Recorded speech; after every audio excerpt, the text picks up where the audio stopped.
Senior investigative correspondent Aaron Katurski is here with the follow-up. Good morning, Aaron. George, good morning to you. The first 40 of about 275 previously secret documents have been released now.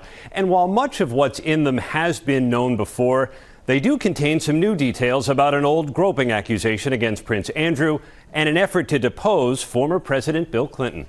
All right, so we have this thing going on with the Epstein case and everybody's covering it, so why would I talk about it? Really, there's a few things I want to talk about is actually how the media and how news outlets are covering this situation. And I want to do it in real time. I want to talk about it as it's happening so nobody can change anything and we can really look at it.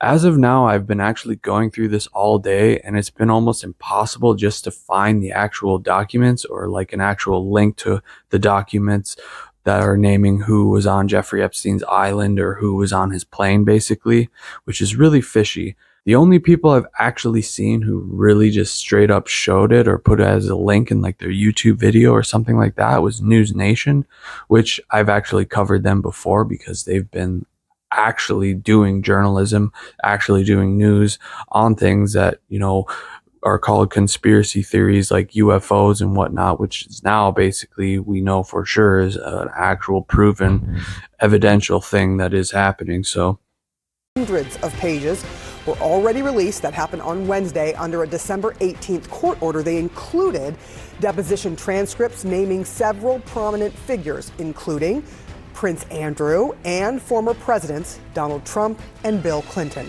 It's weird where they put all three of those names together. Prince Andrew had his abysmal interview, didn't help his case at all. There are actual photographs of him with the victims. And statistically, most people do believe that he actually did do something pretty gruesome with the victims. Then you have Bill Clinton and Donald Trump putting just those three names together.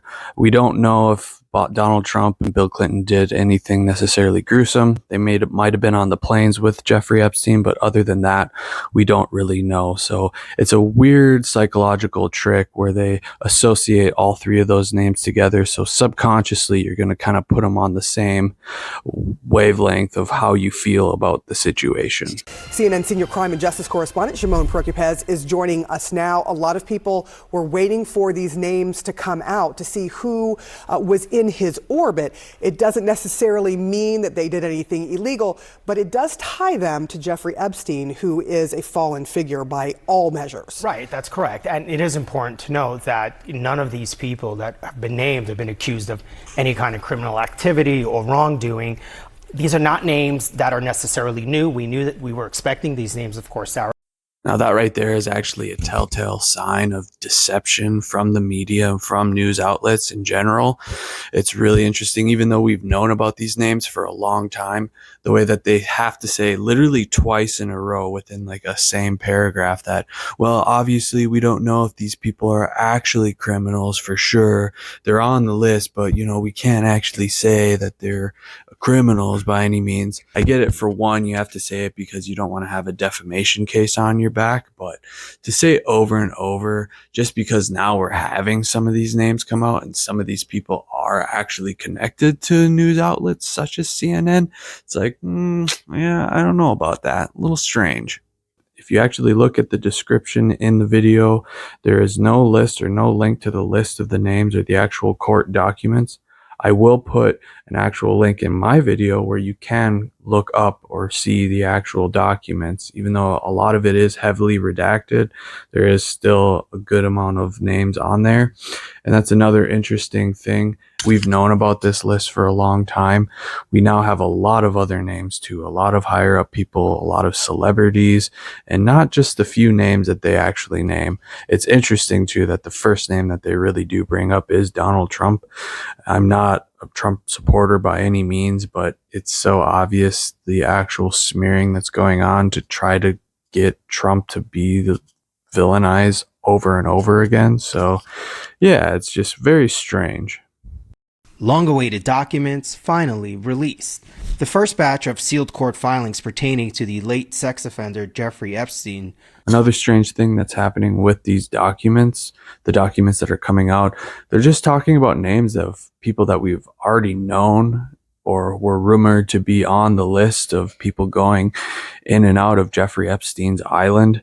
So this isn't like a new thing by any means. If anything, with the news outlets not actually really fully covering the story and the legal system being extremely slow to really give the public these names, it just shows you the shroud of darkness and shadowy figures that are really like a part of what's going on.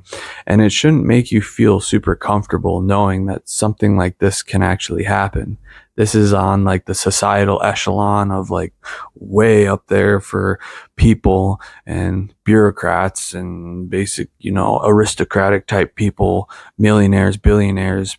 As of now, I've been watching CNN, BBC, ABC, all these people, and the biggest thing that I have been able to get from them is the fact that they just say Bill Clinton and Donald Trump as being like on that name of lists, or on the list of names, basically. So I don't know.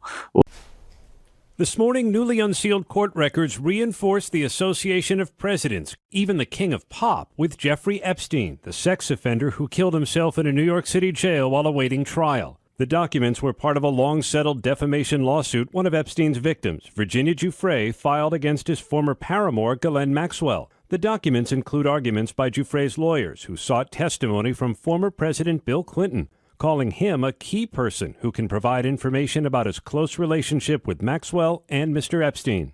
Giuffre never accused Clinton of wrongdoing, but claimed she had dinner with him on Epstein's private Caribbean island. Maxwell called that a lie, and the documents show her attorneys said each and every part of plaintiff's claims regarding President Clinton has conclusively been proven false. Clinton was never deposed. After Epstein's arrest, his spokesman denied Clinton was ever on the island. After Giuffre's allegations became public, the documents also show Epstein emailed Maxwell seeming to offer advice. You can issue a reward to any of Virginia's friends, acquaintances, family that come forward and help prove her allegations are false. The strongest is the Clinton dinner. Giuffre claims she was a teen sex slave for Epstein and directed by him and Maxwell to have sex with powerful men, as she described in a 2019 interview with the Miami Herald. Before I go, I just wanted to say that this is a very serious issue. We really need to take the wool off of our eyes and see the situation for what it is. Sex slavery is one of, if not the largest crime organizations that exists right now in the world, and is a very serious problem that is not talked about enough. The fact that these documents are taking 6 years to come out, even though we kind of like knew from rumors the names that were on the list, we're just getting documents now about this. It's very, very strange. It's very hush-hush and very shady. So, we really need to bring this information to the forefront of society and actually talk about it more honestly and realistically. I know people have talked about the Epstein case a lot, but so much stuff has been shrouded in shadows, and we all know this. And thankfully, we live in an age where information is becoming more easily disseminated. And yeah, other than that, thank you. I hope you have a good night.